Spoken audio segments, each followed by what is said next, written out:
So I'm gonna talk about a wide variety of topics. I kind of get to do what we call cleanup. So I'm going to clean up a whole bunch of different topics here, and then we're going to get into some more kind of less technical things. So I'm going to talk about the impacts of changing load requirements on the grid. And I'll start off by telling you that I'm not a grid guy. I am a controls guy. In fact, I always used to say I'm out to control the world one device at a time. So I'm still out there controlling things. So what I do is I work in the building sector primarily, a little bit of smart city work. And we do consulting to help people understand how to navigate interoperability and the challenges with doing integration. So I'm going to talk a little bit about this concept of the gap between where we are and where we're going to go. Same slide, you saw this before from David. He stole my slide, actually. But I want to just talk about this 25-year event horizon. So we talked about these options. I'm going to present to you kind of my vision of where I think we're going to be in 25 years. I rarely see anybody put a stake in the ground. Well, I'm going to put a stake in the ground, and I'm going to talk about that. But this is the focus of what the grid-wise architecture does, is we start developing these concepts, we evaluate, advise, and then educate. So let's talk a little bit about the elements of change. So this is the big vision. How does this change happen? Well, and why does it happen? You know, let's go back to this slide here. You know, why is this happening? Well, we're changing as a society. We're changing what's important. When we went from the agricultural revolution to the industrial revolution, the population moved to different locations to be more centralized rather than decentralized. Well, we're now in the information age, and as part of that, we have more things that are consuming power, so we're dealing with these elements of change. And this is really our philosophy. What drives us as a humankind culture, it's what's important to us now. And that drives the policy. So policymakers take feedback from you and me as constituents and say, this is important to me. And that drives those policy changes. And then the policy influences the psychology. So if we're going to get to that point of, hey, these are the new policies, we're going to restructure how we think about things, well, the psychology is, what can we do to change? And we do that through regulation, setting rules, and then we set up programs. So one is the push, and one is the pull, or the carrot and the stick, right? So the regulations are the stick, and the programs and the incentives are the carrot. So we have these options to develop what it's going to do to get to that change. And then we talk about methodology. The methodology we often link to how are we going to do this. In today's world, we throw technology at it.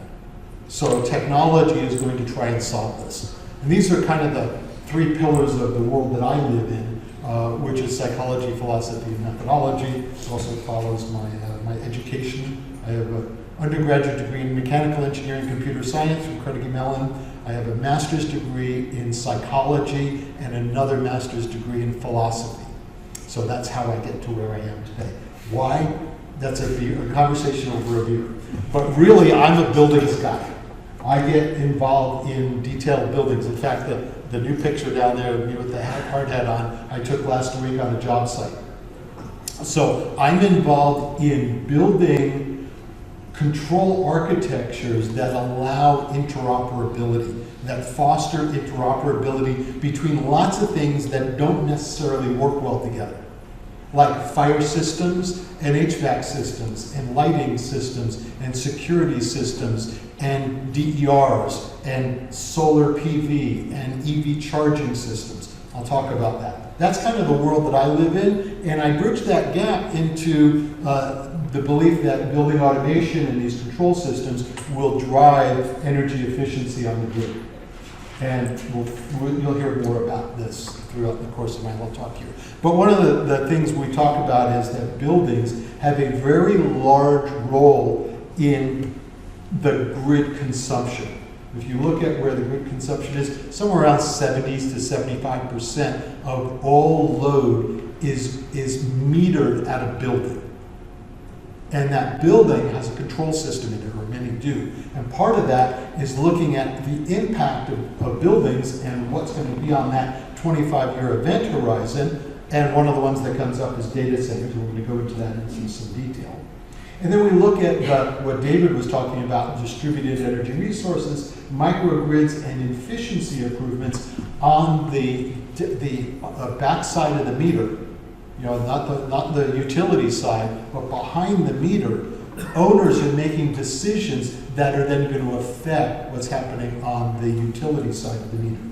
So part of that is the future grid is going to require integration of information with the loads. In this case, it's the buildings, or the collection of buildings, or the enterprise systems. So we need better management capability through all of that.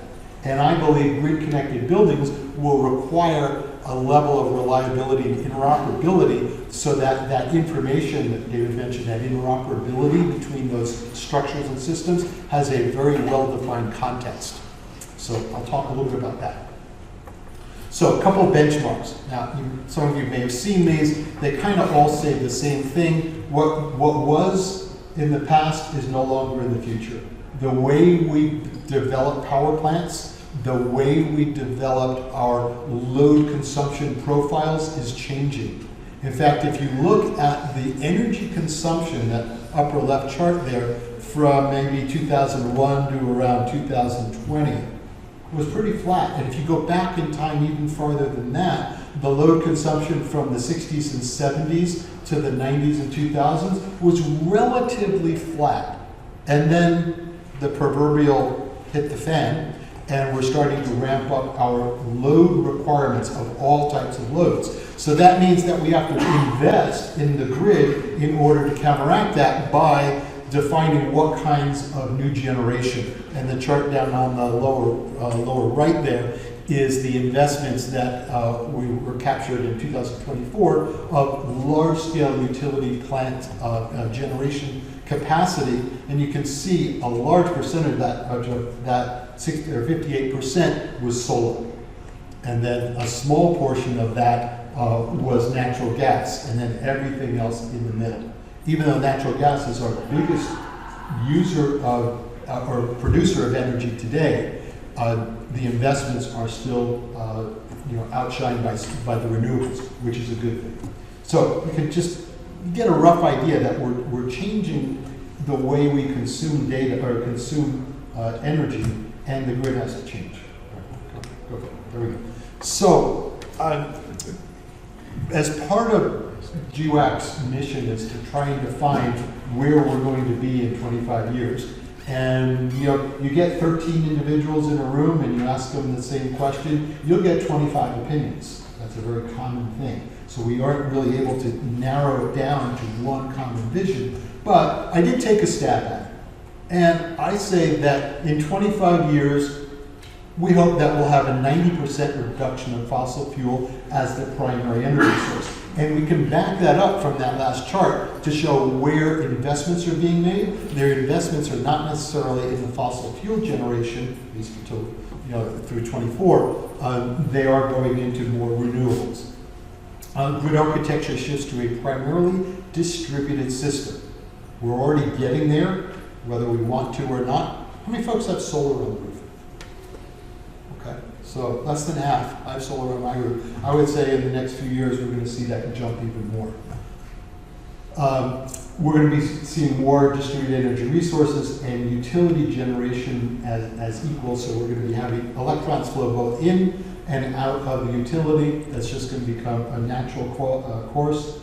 More transactive energy systems where there's going to be balancing of the loads, balancing of the economics through a transactive energy model. We'll talk a lot about transactive energy today, but that's a big focus of what the council has worked on for many years. I believe we'll see some fusion-based energy sources demonstrated in the next 25 years. I sure hope so. That would be nice, that it all works.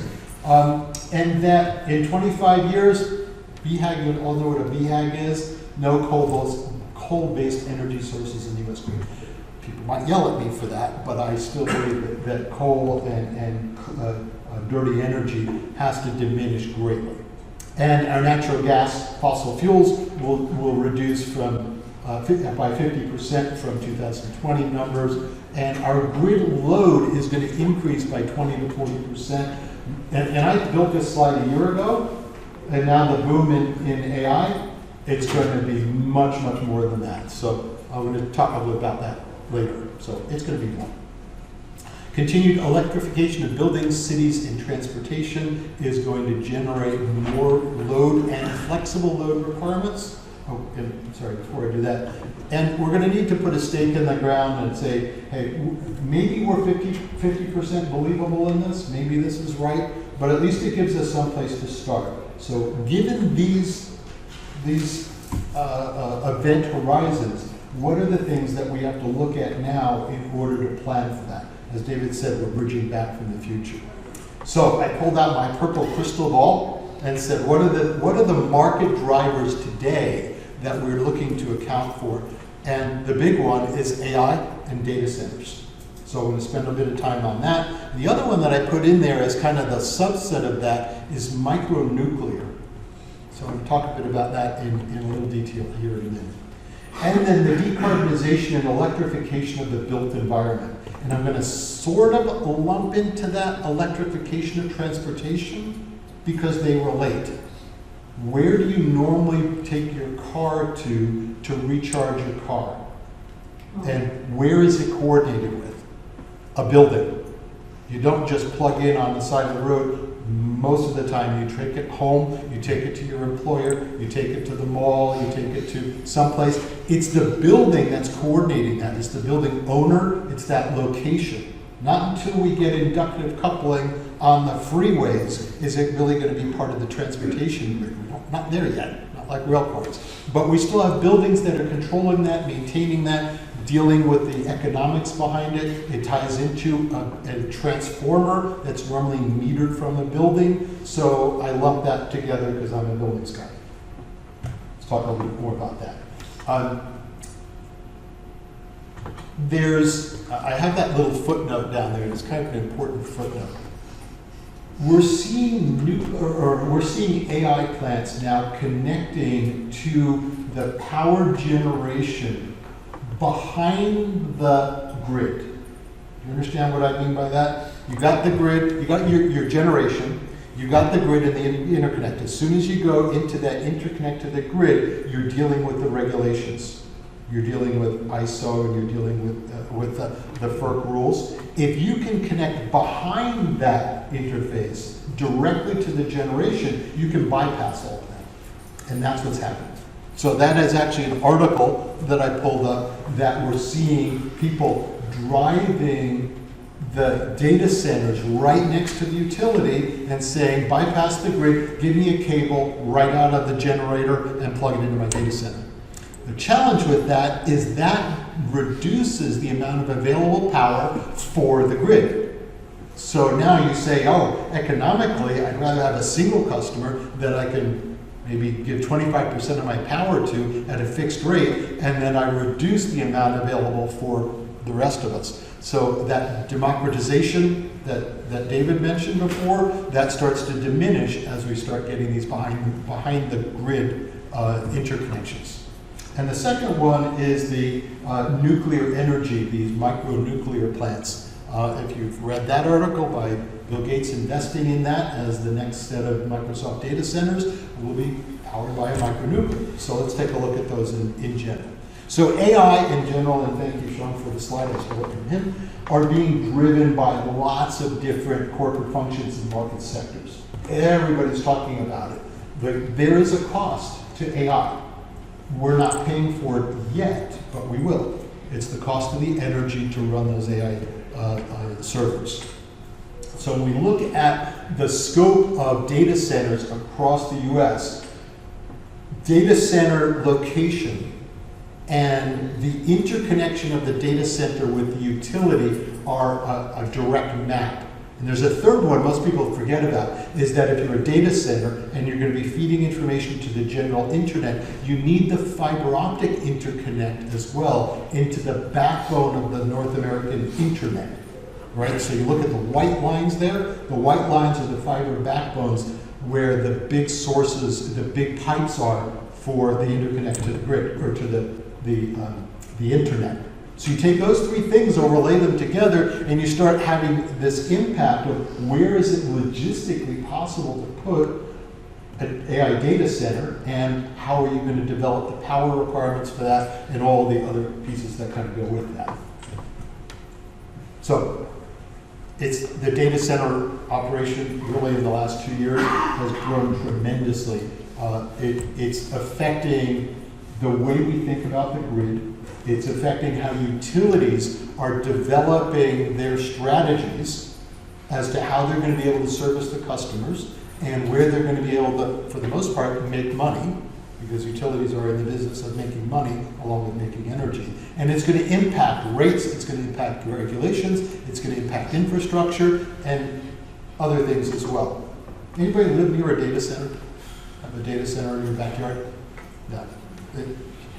It's like NIMBY, not in my backyard. Well, if you have a data center in your back, like in an urban environment, and you're kind of down the street from that, you may have some impacts on water and heat that are generated from that.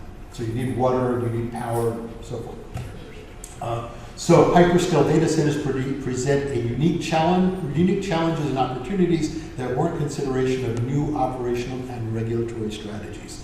David mentioned it very briefly, but there are new regulations that are going to be required for how data centers and those that run data centers work within the structure of our grid. So what's happened is technology has outpaced regulatory and policy, and we're trying to catch up.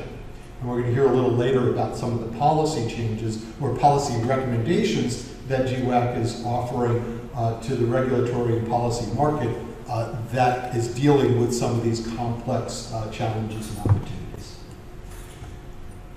So I pulled up a couple of charts. Most people, I ask the question, what do you think is the largest consumption of energy in a data center? And most people tell me, oh, it's got to be the hard drives and the equipment and all those pieces. No, it's cooling. It's cooling by a long shot. That's that chart over there on the right-hand side. And at least 50% of the energy is just for cooling. And that doesn't even take into account the water that you need to source to be your heat sink. So air source versus water source. Water is more efficient, but you need a source of that water in order to have cold water that then you turn hot and you pump it out to a lake or a reservoir. So you need a big sink for that, a big heat sink.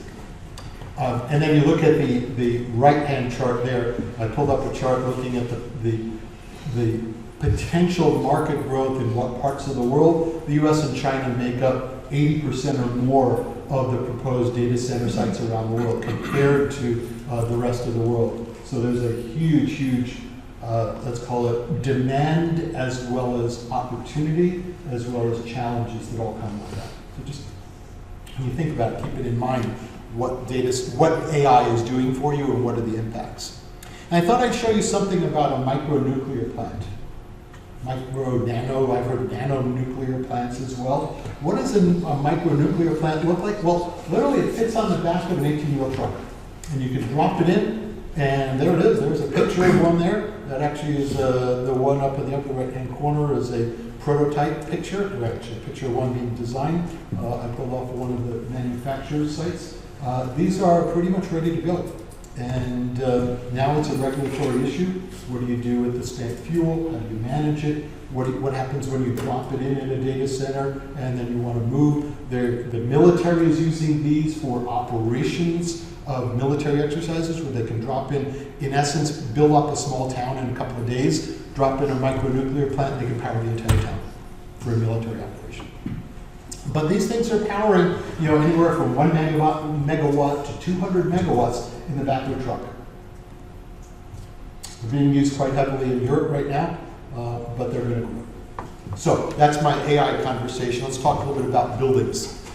In the buildings world, we're in the midst of a little bit of a challenge, the same way we are in the grid, which is this integration of disparate systems. We're in this world where most buildings are silos. Like this building, I'm sure is a silo. It doesn't connect to any other building. But if I was a campus of buildings or an enterprise of buildings, I might want to enhance that by making them more smart, more connected, more interoperable and integrated. We have not only the different systems that I mentioned in the building, but we have this ability to take the building management system and try it into the grid management system. That's sort of the progression. And we're starting to see more of that. So here's a Slido question. What is your perception of the state of interoperability in the buildings integration sector? You want to take a look at that Slido and take a second to answer what your thoughts are there. It's a simple multi-choice question this time. So take a minute to do that. I just want to point out that Ron did not put other as an option of his own. Oh, yeah, that's right.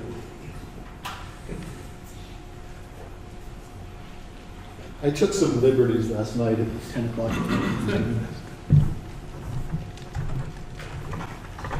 Give a buildings guy to an evil tinker. So what do we got? We're looking at 64% on poor needs help. We got about 11 votes. Still coming in. 29% that got interoperability, but still needs more interchangeability and plug and play. Still 53% on poor. Poor. Well, I would agree with you. As a buildings guy that writes specifications for how to do interoperability, we're back in the 60s and 70s. I'm working on a project now, a very large hospital in Canada, where the entire building control system is being run by, and let's see if anybody's going to know what I'm talking about, a PDP-11. So glass, yes. Nobody knows. Anybody know what a PDP-11 is? Two guys in the front row. The old guy. Just recently. Am I right? PDP-11? All right, so this PDP-11 is from a company called Digital Equipment Corporation. Anybody ever hear that? Yes. Anybody ever hear of IBM? DEC was bigger than IBM back in the day. This DEC PDP-11, actually two of them, has been running since 1976, running an 8,000-bed hospital. Can you imagine what would happen if one of those systems dies? And this is in Edmonton, Canada, in the middle of winter when it's minus 40 degrees, and you lose control of your heating system. You can't heat the hospital anymore. Where are you going to move those 8,000 people to? So this is old technology, same thing as our grid that's running. Oh, if it ain't broke, don't fix it, until sometime at one point it breaks, and you run into what happened up in Buffalo and in Toronto a few years ago when we lost power for a good part of the Northeast. Oops, what do you do? Well, that disrupts people's lives. All right, moving on. So we're talking a little bit about electrification. Electrification of the built environment is having an effect. How many folks in the room have, a heat pump rather than a natural gas heater? Heat pump? Okay, that's good. We're talking about heat pumps. We're talking about the reduction in greenhouse gases for refrigeration, hydrocarbons, the heat pump changes, the increase in electric appliances. So, anybody have an inductive stove? Induction stove? Have an induction stove? Okay. Do you like it? They work well? I'm a natural gas guy. I'm a chef as well. I'm nervous about, but I'm building an ADU, and I'm going to put in an induction unit for that, just because I want no gas going into that new ADU. That's accessory building units, it's a workshop. So electrification of stoves and boilers and water heaters, reduction in natural gas and diesel generators and gas generators, increase in renewable energy sources. These are all the things that are making up what's happening in the built environment, much like Jamie was talking about before. We're seeing a shift. And part of that shift is an economic shift of where it's viable. And I show this one here as an example where how do Americans heat their homes? Well, you've got propane, natural gas, oil, electricity, and wood. Anybody still heat their home with wood? Okay. Not on a normal basis. There are parts of the country that's all they have for heating is wood. That's the brown areas there. So I pulled that chart up just to show kind of where things are, and the increase in air source heat pumps has been dramatic over the last few years, and it's going to grow because newer technology, it does work, but not everywhere. So if you're in the purple area, you probably don't have as much capacity to do that just yet for everything. And then I have another chart here. I find it interesting that the Southeast is the biggest users of heat pumps by a long shot compared to the rest of the country. So you look at all the southeastern states, that's who's driving the use of heat pumps because of the efficiency and what you can get out of it from a cost savings and an energy efficiency. So another quick Slido question. I'm going to have you guys do this while I keep on going on. But can you get up number 9 there? What is your take on the move towards electrification of building systems and the impact on the power grid?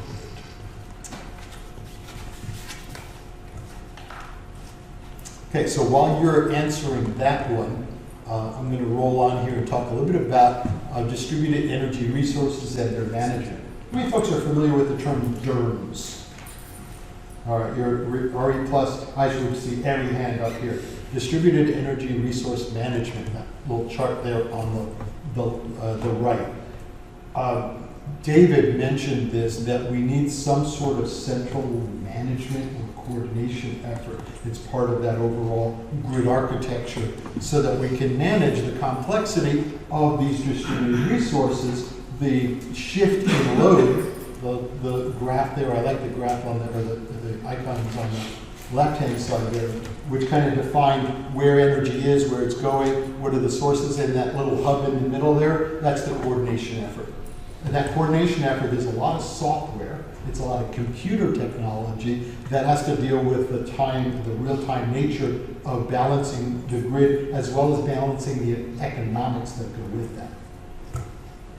So when we talk about buildings, we start talking about how does the building integrate with the grid. And I kind of have my little grid integration piece there with this transactive energy hub and energy services interface between an automated demand response or OpenADR or load shed application that would talk to all of those different systems in a building and coordinate that through that building data. And that's where interoperability comes in. How do I take a building automation system and have a common data set that can talk to a demand response or a load shed application? How do we do that? Well, that's part of some of the efforts that are going on, not only in GWAC, but within ASHRAE and in IEEE, is to develop those interconnection models that allow for that to work together. Some of the work that SEPA is doing fits right into that model. So a lot of what we do in a building world is we deal with what I call sliders. We have a slider that says, oh, if you slide this way, then you're going to slide that way. So when we talk about the grid, we have energy costs, operational costs, and policy compliance as 3 factors maybe. And what might happen is I said, well, you know, if I look at my satisfaction has been going down, well, what happens to my comfort? My comfort goes down. You see all that? That was, if you weren't paying attention, those moved. So as we move a slider from energy conservation and match that to comfort, as I conserve energy, my comfort goes down, my satisfaction goes down. So as a balancer, we're continually looking for that sweet spot to reduce hot and cold calls and improve satisfaction while keeping the bean counters and the economics behind energy savings at a level that balances the two. And those policies shift all the time between whether you're an owner, you're a finance person, or a utility, or incentives. They're shifting all the time. We have to find a way to balance that through real interoperability and controls. Right. One way we do that is through something called an energy services interface. An energy services interface says if this is important, develop that interface so that your building can talk to the grid and can respond to requests from the grid, and hopefully someday soon the grid can respond to needs from the building or the enterprise, so that these things can start working together rather than just being a one-way flow. So that's one of the things that we see on our 25-year event horizon, is that the building and the built environment and the load will become part of the equation for the grid balancing, because you'll have all this information readily at your fingertips in real time. We're not there yet, but we're getting there. So last couple of pieces here on the grid interoperability. When the council first started, early on in the council, we developed something called the GWAC stack. We call it affectionately the GWAC stack. And it was built on this tenet that there's a technical syntax in informational semantics and organizational pragmatics that lay out kind of this 8 building blocks here that define how this structure all kind of fits together. I'm not going to go into the detail, but this is a big part of the early work of GWAC, was developing this interoperability framework.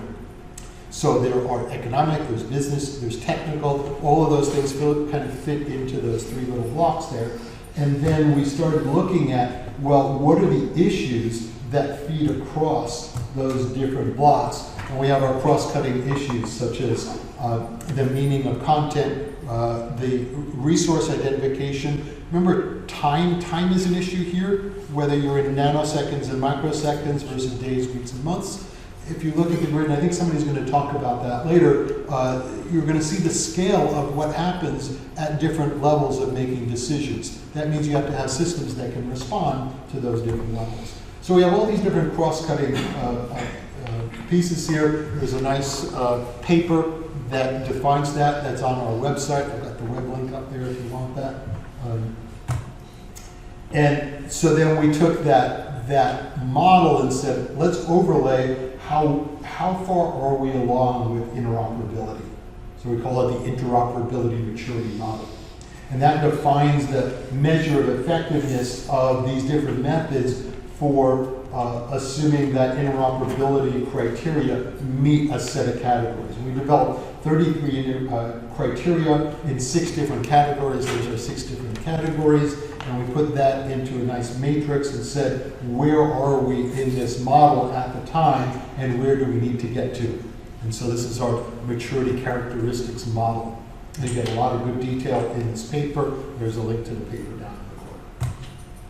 So David mentioned this one before. I think I will skip over this, talk about the high-level architecture, or grid architecture. But I want to just remind you that there's market structures, system architecture, theory of networks, and control engineering that all have to kind of fit together into this model that says, what is grid architecture? Well, I show that because when we talk about that in the ultra large scale complex world that we live in, it starts to take on something that looks like this. So we have our operational, our market, our information, and our, what's the last one? Oh, our energy exchange and power. If we took those as 3 or 4 flat systems, we overlaid them and talked about building that into a common layer architecture, it gets rather complex. The good news is we have a way to unpack it. What I think the term that Ron Milton uses is, what is it? Laminar deconstruction? Decomposition. Laminar decomposition, that's what it is. I actually took the course, and I still struggle with this. But it's taking that complexity and breaking it into the layers, those 4 layers, and then trying to start from a smaller understanding and then build the interactions between them. And that's kind of what this chart here on the right is looking like. It's starting to put the pieces together that help define what goes on. So I'm going to stop there.